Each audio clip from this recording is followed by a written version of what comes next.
I just learned of the existence of this horror author from the 1890s. I read one of his short stories, and it was terrifying. This is a guy that Lovecraft and King both idolized. How he writes is scary. What he writes about was passably scary. Like people going into the fairy realm. Okay. There's just something about his tone. Huh. The White People, which is not the horror story you might be suspecting. And it's not the new film by Jordan Peele. No, it's not. Wildwood, watch the tram car, please. This is from Bobby from New Jersey. Dear Basement Boys, with a Z. A much younger, dumber me used to employ the... Enjoy? No, it says employ. Okay. That is a P. The Lorene Safaria film used to employ the film Seeking a Friend for the End of the World as a romantic barometer. Seen it. Used a different movie for the same purpose? Please whip this gently at Craig. Seeking a Friend for the End of the World is a Steve Carell movie with Keira Knightley, Martin Sheen. Oh, I've seen that. Various others. I do really like that movie. I would have been a little bit more comfortable if there wasn't such an age gap between Carell and Knightley. It's alright because it's really more of a romantic friendship than like a physically romantic thing. These two people connecting as the meteorite is fastly approaching. Yeah. I found it very, very touching and the ending very, very satisfying. Okay, this scary witch postcard comes from Sean Henry. Been a while since we've had a favorite character actor's question, so any names leap to mind. I remember with great fondness Margaret Hamilton's appearing on Mr. Rogers explaining to the viewers that she really wasn't a witch. I do always like it when Margaret Hamilton shows up in things. She was active well into the 1970s, even in a Robert Altman movie. I actually wrote a listicle about this for some website years ago, top 20 character actresses. Oh, we got to bring that to our show. Well, I probably should have mentioned it. Whoops. I don't even remember the name of the website. I mathematically proved that the two best character actresses are Thelma Ritter and Tilda Swinton. All right. This is... Is that Truman Capote? Yeah, it's from Tim and Laurie. So it's that's George Plimpton. Okay, we have a postcard here. George Plimpton is on the front, Craig informs me.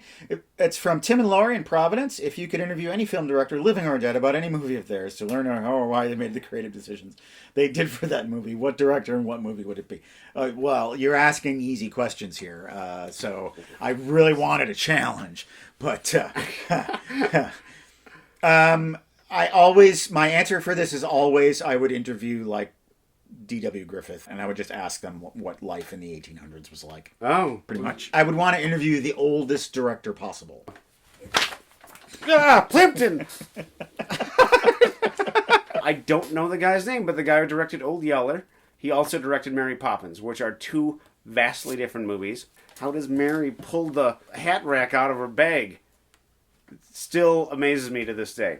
Adventures Within Reason. This is from Adam.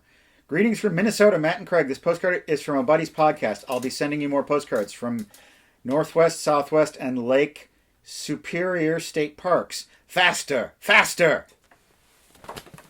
And, if you see my brother, say hi. He lives up in the cities. We got a couple of envelopes here. I'm going to hand this one to you. It's just so taped. This is taped, too. I can't get into it without destroying it. I can't get into Zappa. It's too taped. Like, it's impossible. This is from Chris in California, Maryland. They have a California in Maryland, too. And the letter is stuck to the tape. I'm going to stab myself with a knife. Jesus. So, Chris sends us this card. It is a recreation of a particularly frightening scene from Nightmare on Elm Street. Hello, hot stuff. Ah! Oh, yeah. 1962's The Intruder, directed by Roger Corman, starring William Shatner. Seen it? Yes, we have seen it. We talked about it on the show. The Intruder, yeah, it's really good. Written by one of the main Twilight Zone writers, and it feels like one, except it's not science fiction, which makes it particularly scary. Okay, this is from Rex, who says, found a collection of these post-punk inspired postcards at my thrift store. I figured you all might appreciate them. I do. I'm very excited about these. I think I might want to keep some or all of these. You're not mad about that envelope anymore, are you? The Violent Femmes. Blister in the Sun. REM. Suicide. The Feelies. The Soft Boys. The Talking Heads. And lastly, Bela Lugosi's dead. Bauhaus. Undead, undead. Cool. Those are really neat, Rex. Thank you. I'm sorry I got mad at your envelope. When you go to our website, welcometothebasementshow.com, there is all of our episodes, our entire catalog, and there are also PayPal donation buttons that you can make a one-time or rolling monthly donation to support this show. I am now going to salute a short list of some of our rolling monthly donors. Luke, Amber, Thomas, Jed, Kieran, Harrison, Marissa, Larissa, Catherine, B.A., Mikey D., Chris, Laura, Brett, Kai, Dave, Martin, Caitlin, Beth, Guide, Maurizio, Einar, Jason, Sella, and Sabrina. The rest of our donors later in the show. Later. And now, viewer questions. Glenn Carpenter writes, Craig said a while ago that he thinks Jean-Luc Godard's legacy will essentially end after his death. And it has. I'm right, aren't I? Oh, wait. I respectfully disagree. Okay, Glenn. Keep living the dream. But are there any influential in their day filmmakers you two feel have been unduly forgotten to time? One comes to mind, and he hasn't been forgotten, but his stock has fallen dramatically since his death around 30 years ago. That would be Federico Fellini. Yeah. All through my years coming up as a film fan, you just heard about this guy all the time. All of the young hotshot directors talked about him. He had influence on David Lee Roth videos. Anything crazy was Fellini-esque. Now, beyond 8.5 and La Dolce Vita, it's hardly ever spoken of. And he's made a ton of films. Giraffe Sweaters. Are there any bands or songs that are popular that you don't care for? For example, I find Hotel California to be an overplayed, droning mess. And if it comes on the radio, I change the station. Well, yes, of course, I have many songs that fit the bill, but the one that probably is at the top of the list is a song that I hate and I've always hated. It's Bust a Move by Young MC. I used to be able to articulate what exactly it was about this song that I hated, but all that has gone away, and all that is left is just formless rage. yes, just colors of rage. Yeah. I hate every second of it. And I hate his stupid name, Young MC. He still calls himself that. He ain't young no more. No. Does he spell it J-U-N-G now because he's gone to college? I can't stand that song. The lyrics are inane. He rips off his hook from Rob Bass and DJ Easy Rock. It's so lame and safe and... Ugh. If I were to be programming a rock and roll oldies station, I could not put Frankie Valli and the Four Seasons on it because that's not rock and roll. That's just four boys whining. I hate the sound of Frankie Valli's noise. It's horrible. Oh my God. Don't go see Jersey Boys. No, I won't. I'm not going to see Jersey Boys. Why would I? I would have to listen to Frankie Valli music for 2 hours. It's awful. It's awful. By 1979, his voice mellowed so I can listen to Grease is the word. And he doesn't sing it with the other three doofuses. We got a whole bunch of packages. Let's open a couple. I haven't opened them yet. This is from Owen in Widnes, Cheshire, England, I imagine. This is from T.A. Epley. Oh, there's stuff in here. Oh, this is a nice little bundle. Rawhide Food bundle. That's a nice packing job there. Okay, so T.A. sent this to me. He does not want it featured on the show. Oh. So... well, there we go. I hope it was okay for me to show the bundle. It was a very nice bundle. All right. I hope you're doing well, and thanks as always for the fantastic show. You're welcome. On my usual book shopping trips, I came across this illustrated movie puzzle book, and I instantly thought of you. And even more surprising is one of the puzzles is a movie you've watched on the show. Can you guess what it is? It's this book, Matt. You've seen this book before. Oh, yeah. This is a wonderful book, a wonderful work of art, and a wonderful puzzle. I actually have a copy of this, so you get this. Picture puzzles that are the titles of movies. It's not titles of movies. It shows 6 iconic things, moments, shots, settings, automobiles, or what have you. Uh-huh. And you're supposed to figure out what the movie is. And I don't know if you can tell from here, but this is Mildred Pierce. Oh, yeah. If any of you come upon a copy of this book, check it out. Matt and I happened upon this at a party 10 years ago. Right. Yeah, Yes. I remember that. And we ignored the party for a while going through it. I've also included 3 postcards from my home of Liverpool. Please note one of the buildings, the Liver building, is actually pronounced the Liver building. Spell liver, like in Liverpool. Don't ask, even I don't know after all these years. I know that bit of information because of Paul Hollywood. Yes. Yes. From your friend and fan from Liverpool, Owen. P.S. Craig. It's to me.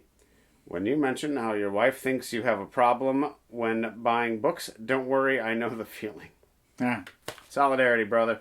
This is from Seth in Milledgeville, Georgia. Oh, this is from Peggy Whitlock, who gave us all those nice autographs that we've been showing off on unboxing lately. Oh, yes. She says, seen it, a patch of blue. Granted, I already asked you at FolksCon, and I'm going to see it now because I got it right here. Patch of Blue is Sidney Poitier. Yes. He gets in a romance with a blind woman. Yes. And I'm going to check this out. Cool. Shelley Winters as well.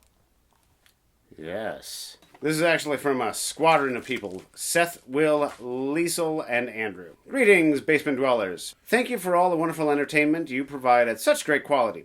This show has become a family Friday night ritual in my home. You have inspired my brother and I to do something similar. We're taking IMDb's top 250 movies and randomizing which one we watch on any given evening. As of this writing, our first movie shall be The Bridge on the River Kwai. What have I done? That is like one of the best climaxes ever. Yeah. Included in this package, you will find a couple of tokens of gratitude from my home to yours. First is a magazine I found at my local comic shop, nestled between Archie and Superman comic. I have never done a double take in my life until the moment I saw such a recognizable face. Dr. Sardonicus. That's right. There he is. William Castle movie we watched 4 or 5 years ago. Famous Monsters of Filmland. That's a cool magazine. Yeah, actually, he did not get his doctorate. He's only a Mr. Sardonicus. Yeah, he just got a master's. And second, I have included a film that my high school teacher played after we had finished reading Hamlet. I remember enjoying it quite a bit, but I might have been the only one who did. Rosencrantz and Guildenstern are dead. Oh, I love that movie. I've seen that movie like half a dozen times. The first time I ever saw Matt Sloan that I know of, he was in a production of this play. This is great. One of Richard Dreyfuss's best performances. Oh, yeah, absolutely. Because he gets to be a presentational character. Which he's always on the verge of becoming. P.S. Thank you for the Double Indemnity book recommendation from many episodes ago. My mother purchased it that evening and thoroughly enjoyed it. You're welcome. How about the rest of the donors? How about them? Bernard, J.P., Alfred, Mary Beth Alec, Shelby, RPC Services, Reed, Grant, Anna, Jerry, Jared, Jeff, Anthony, Lindsay, Bradley, Abraham, Chad, and Sean. Thank you. We've got 2 more packages. This is from Ryan in Forest Hills, New York. This is from Alexander Hawk in Andover, Massachusetts. Mila Jovovich in Monster Hunter. She's a one-woman genre. Yeah, she is. Yes. You never see her being like the rival in romantic comedy. No. Only if the rival is a zombie. Or if she is showing her multipass. Yes. Sinners and Saints. This one stars Jeremy Strong, it looks like. Method Man's in it. Nice. Frank Grillo and Bruce Willis. Reprisal. Oh, we got some postcards here with funny little drawings on the other side there from Ryan. Postcard. Skull. Postcard. There you go. This is a picture of us. If you look closely, look into the painting. Hope your summer has treated you both well. New York City has been hectic, but sadly, I haven't watched too much cinema, but checked out some groovy concerts. Beach Bunny, Alice in Chains, MCR, Ghost Bat. Thankfully, finally saw Persona 1966, which I'm still trying to unpack and might rewatch. What is one film you consider to be perfect? I look forward to your answers and enjoy the postcards. Anyone who gets it the first time through is a liar, and I've only seen it once myself. Pitch perfect piece of cinema. I don't know. These questions are too hard. Okay, I'm gonna go for another Bergman. Smiles of a Summer Night, which is the Bergman romantic comedy. You don't expect him to be a comedian, and you don't expect him to be a romantic. We've got some portraits here of Craig. I don't know if you can see this. You probably can't see this. There's Craig. There's Matt. Interesting avant-garde stuff there. There's some Lego pieces in here. There's Legos. Yeah. One of them fell out. I got some tires. Some Lego cars. One seems to have made it at least. Lego car. Yeah, this car kind of fell apart. I'm not sure how it's supposed to... Probably like this one, but different. And there's also a CD. It's called Frailty. It's a CD called Frailty. Ryan says, check out my art on Instagram at rse.toasts. I can't... Let me read it. Instagram. Yeah, it looks like RSE Toasty. Oh, Rye Toast. Rye period Toasty. Okay. And on TikTok at Righteous Rye. I know somebody's favorite bread or alcohol. Okay. All right. I think we're all set here. You want to go drink? Yeah. All right. I do. Let's do it.